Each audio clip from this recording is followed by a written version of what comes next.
Welcome back, everybody. This is episode 42 of the Next Generation of Superstars podcast, and we're very grateful to have Amaya Messier here with us today, and she currently plays beach volleyball at the blocker position for LSU and is originally from Aurora, Colorado.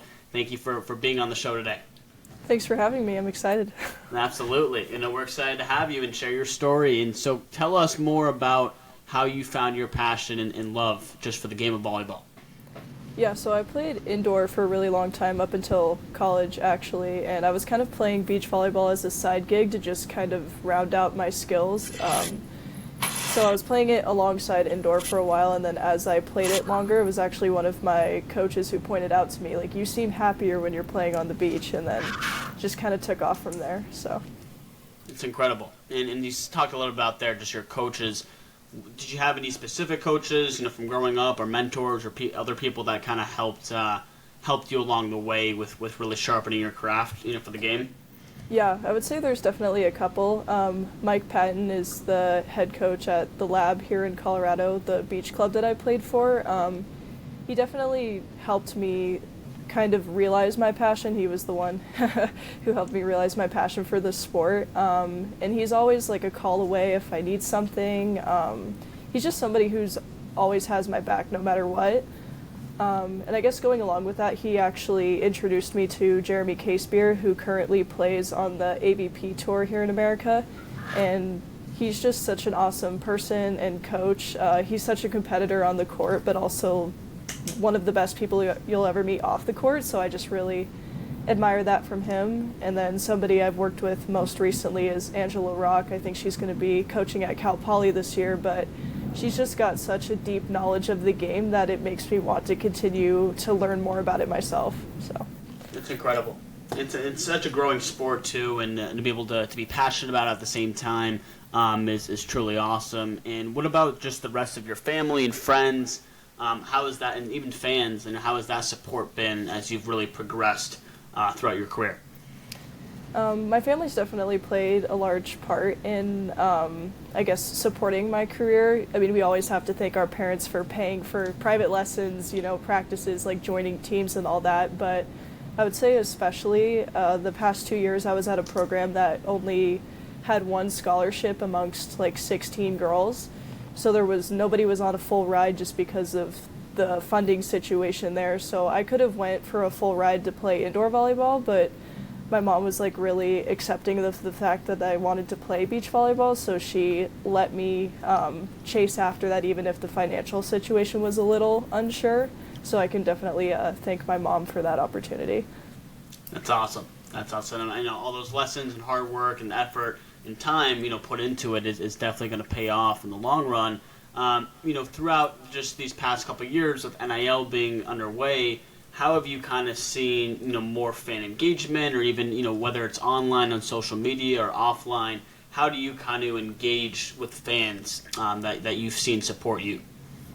That's something I'm definitely working on. I would say my presence isn't maybe something that's like super out there, so it's, for me, social media is something I'm working on, and I think that's the best way to engage with our fans as of right now, because beach volleyball being a new sport, it's a little bit of a different environment than like other sports where you have like a big stadium and you have like lots of places for your fans to come and see you. So I think the easiest way to reach out to our fans is like popping up on their For You pages or their Explore feeds and just kind of creating content that's like engaging to them and people who may not know the sport very well, because anybody that I've talked to who previously didn't know beach volleyball and then went to go watch a game loved it. It's such a fun sport, and I think the more exposure we can give towards the sport, I think it'll help us engage with more of our fans. So yeah, that's awesome. So how new is the sport? Because I'm not as knowledgeable as others might be with beach volleyball, but how new is the sport of beach volleyball, or especially even at the collegiate level right now? It's definitely the newest in collegiate. This is like a number I'm not entirely sure of, but my guess is that it's probably under 10 years since it's been sanctioned, maybe like almost 10 years old. So yep. In consideration with like a lot of the other sports, it is still fairly new. It's not new in the terms of like an Olympic sport. Like a lot of people, that's where they right. gain their exposure to it, is the Olympics. So I think bringing it to the collegiate level is something that's going to be super fun in terms of having something else to watch. Yeah, absolutely. And for just a new sport for fans to engage with, like you said, what would you say right now, or just, since you started playing beach volleyball, is your favorite part just about the sport? Oh, that's a good question. There's so many things to love about the sport. I would say from a fan engagement standpoint, like I've been to a couple of pro events, and it's different from like NBA or NFL. Like you can walk up to the players right after a game, because typically it's people that that you know from your own community that you engage with like on a day-to-day basis in general. So they just have like a stronger connection, I think, like face-to-face to their fans, at least at the pro level. And then I guess just from being a beach volleyball athlete in general, you are so much more involved than you are on a court with 6 people, because there's only 2 of you. Right. So you get a lot of touches. You can't get subbed out. Like it's a thing. You just literally cannot leave the court. So it also helps, I think, with learning how to kind of push through challenges because of that. Like, oh, if you're the one who's making all the errors, you got to find out how to recover quickly. And there's just so much diversity within the sport, like skill-wise. Like you can be pretty much any body type, like any height, and you can still excel in the sport. Yeah, no, that's awesome to hear that. And going a little bit further in just like the training, for the sport of beach volleyball, what does that routine look like? How does it kind of, differentiate from other, training just for regular volleyball indoors? What does that training kind of look like, for you as a college athlete for beach volleyball? I would say there's some similarities. Like I would say for an in-season typical day, like we would go like lift for an hour, then practice for 2.5 hours, but like you kind of have to take into account like the exposure to the sun and how much you're running on an uneven surface. Like running on sand is so difficult. Right. That I feel like you definitely have to put an emphasis on making sure you feel correctly, like eat enough before, drink a lot of water, and make sure stay on top of recovery. So I feel like there are some similarities with indoor, but I would just say like the environment of the training is slightly different just because we're outside. Of course. And no, and that's, it's so important to be able to have your routine, like you said, and kind of just be able to adapt when needed, especially because of the environment that you're in. I think another important thing that, we've talked a lot about on our podcast is just the mental health aspect, and just in sports in general. How do you kind of, how do you care for yourself with mental health and make that a priority just being a student athlete? Yeah, mental health is something that I didn't realize was such a huge part of sports until I got to college, because you can train like your muscles and you can learn how to eat and you can be super conditioned, but like you have such an extra edge when your mental well-being is also on top of that. So something that I decided to do is I really utilized the resources we had at my previous school. So I talked to our psychologist a lot just about like whatever it was, like didn't even have to be sport related, and it's just so much easier to compete your best when you feel your best. Absolutely. Yeah, I mean it's the just as we as athletes train for our physical health, we have to care for our mental health, because they both go hand in hand, and being able to balance that allows you to play at your best and be clear-headed in the sense where you can actually perform the way you want to perform. Kind of going more in the direction now into NIL, as we talked a little bit on earlier. It's only been 2 years old, and there's been so many exciting things that have happened in the space so far. How has it kind of impacted your personal brand, Amaya, where you can actually take full ownership and control, and really be able to build the brand that you want for yourself, within this whole world of name, image, and likeness? How has that kind of impacted you? I think NIL is such an awesome space because there's so much potential no matter what type of athlete you are. Because, I mean, obviously, like, big sports like football and basketball, like, they already gain a lot of publicity as it is, but being a newer and smaller sport, you can kind of take that into your own hands and create your own publicity, whether that's on social media or anything of the like. And I think NIL, just like I had said, just has so many opportunities to really do what you want with it. Because I know a lot of like my teammates decided that they just didn't want to utilize it because for whatever reasons, and I feel like there's so much potential that people are unaware of. Right. I guess, I don't want to say it's easier than you think, but it's a little more accessible than you think.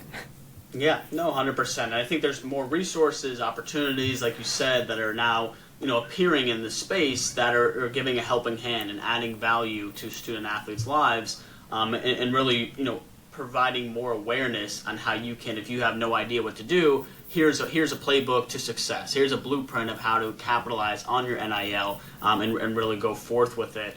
And, going on top of that, has there been any particular brands or any of your interests of brands that you really want to partner with that you've seen in the space but haven't had the chance to partner with yet?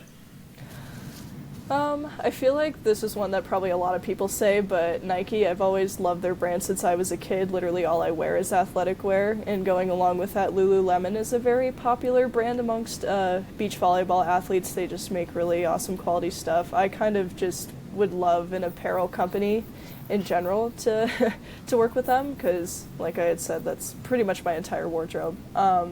I'm also majoring in environmental science, so like anybody who's big in sustainability, whether that's profit or non-profit, I think would be an awesome opportunity. So just any of those, really. That's awesome. That's awesome. Well, Phil Knight's listening in our audience. We'd love to get Nike on board with Amaya. But no, it's incredible to have those passions of brands that you want to partner with, because you never know when that opportunity can open to do so. And you said you talked a little bit about the environment in your major. Kind of going back to just giving back. I think NIL allows you to really give back to your community, to the kids that look up to you. How has this allowed you now, and if you have any plans in the future, to really make that type of positive impact on your community and really the kids and youth? I think that's something that, being an athlete in general, you have such an opportunity to do, because kids already look up to you being an athlete, like at a big school, because at some point, like in their eyes, you're a professional. So I think NIL can help really like utilize being a role model by just kind of putting your values out into the space for everyone to see, so that people can either follow in your footsteps or like kind of join your cause, I guess, is what I'm trying to say. Yeah, absolutely. And like you said, it's spot on, right? A lot of the kids look up to athletes as professionals, and even just like a role model where, I want to follow in his or her footsteps because of what the path they've paved, right? And just, the leadership they show, they're driven, they're motivated to make a difference. And I think that's just so powerful to be able to, give back and show, those kids that like you can go and chase your dream, whether it's in beach volleyball or basketball or track and field, it doesn't matter what it is. They can go and follow their passions. And, I think another aspect of things that we're seeing right now in sports is technology. And this whole world of sports technology is growing at a rapid pace. What have you seen, just within your sport? How has sports technology really impacted, right? Have you kind of seen the data and analytics and the other stuff with injury prevention, and that how has that kind of helped you as an athlete navigate? Yeah, so this is something I found super interesting when I went to go visit LSU. They put a huge emphasis on taking care of their athletes and kind of monitoring the wear and tear on their bodies. And I think, unfortunately, the program that I was at just didn't have the funding to really kind of understand that technology. I think it's so important because athletes do so much on a day-to-day basis that I think it's important to make sure we do what we can to like be our best. So I find the technology to be something that's not only super helpful but super interesting as well. Just makes everyone's jobs easier, from staff to coaches to athletes. It's such an awesome thing, for sure. Yeah, absolutely. And has there been anything in particular that you've seen just so far when you visit LSU of what they're doing with their sports technology? Anything that you saw that kind of stood out when you were visiting that? Yeah, there was a couple different things. I would say that the main takeaway I had was the Whoop bands. I don't know if anybody's brought that up to you previously, but it's essentially like an Apple Watch or just like a monitor that you wear on your wrist that actually measures your stress level. So it depends on like if you had a really hard lift that day, like the data will show that.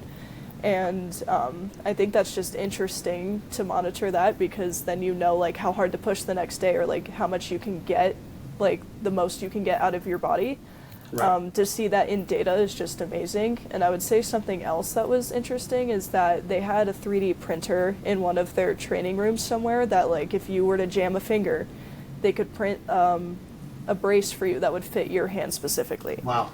Yeah, so it's just, That's there's awesome. a lot of cool things going on over there. It's incredible. No, it's awesome because it's really going to streamline so many processes, help with, like you said, it's really, take care of athletes' bodies in a way that's going to be very efficient for the recovery, right, and to be able to be at their best performance. And I think that's just truly incredible to have that support system right in place. Awesome. And I think going up, in the direction for your overall career, what does that kind of look like for you, Amaya, and kind of just, how do you envision your career in the next few years, or even in the sport of beach volleyball? I would love to play after college, so I'm hoping to kind of utilize all of the resources that LSU has to kind of make me the best I can be in these next 2 years, and carry that hopefully after college. And I guess kind of going along with that NIL space, I want to continue to have a platform, but as a professional athlete, whether that's on a domestic tour or an international tour. I just love the sport and everything that comes with being an athlete, so I would love to continue that for as long as possible. That's awesome. Well, we hope we can support you in every way we can as you continue, in the next couple of years throughout your career. A little bit as we wrap things up, though, I want to talk more about what do you see, when you do have some downtime or free time on your hands, what are other, besides your sport, other passions or hobbies or even just ventures that you dived into so far? What are things that you like to do with your free time when you do have some on your hands? Yeah, I would love to kind of get into media, kind of the NIL space kind of actually brought me into that. I would love how to utilize my social media better and just kind of like understanding how that works. So going along with that, I've really been interested in learning how to, I'm trying to figure out how to say this, like I want to get into videography. I see these videos on TikToks all the time, and it's like cinematic videos and how to make these videos look so crisp and clear. It's just something that fascinates me, and I love the idea of capturing memories on a film, because that's another thing I like to do. I like to explore things in my community, so that's like one of the main ways I do that is food trucks, or I played a tournament up in Steamboat Springs recently, and there was a lot of really pretty waterfalls and things up there, so I just love being able to kind of capture that visually. So right now I just kind of take videos on my phone and turn them into a montage, but I would love to kind of figure out how to make those look a little more professional. That's awesome. That's awesome. Well, I think that's great because you can even use your highlights and other stuff, and even stuff outside inside on your life, right behind the scenes. As a student athlete, like there's so much creative content you can do around videography, right? Besides just being within your sport, and I think that is really powerful because it allows fans and other people that are inspired by your career to really see that from a different lens. And I think that's really powerful to see that. And kind of wrapping things up here, we do this in every episode, Amaya. So going to just these 3 points, what would be 3 pieces of advice that you would give back to the youth and the kids and this whole next generation that can help them as they navigate through their own lives and direction? Yeah, I think it's actually funny. We did touch on a couple of these as we've been talking. So I would say my first one is prioritize your mental health. I think a lot of athletes don't understand how important that could be. It's just like training another muscle, and it not only helps you in your sport, but it helps you in life. When things get tough, you just kind of learn how to better cope with those things, and as well as if you understand how to kind of maintain your mental health, that can help you help others as well. I would say the second thing is be your authentic self. I feel like a lot of younger athletes just kind of want to fit into what's cool at the time, but it's something that I've always found very valuable, is learning to accept who you are and embrace who you are, because inevitably once you get to college, people love individuality. Yeah, just being unique is something that's super cool because no one else is like you. Yep. And that's kind of how building your brand comes about, just being you is special. It's so special.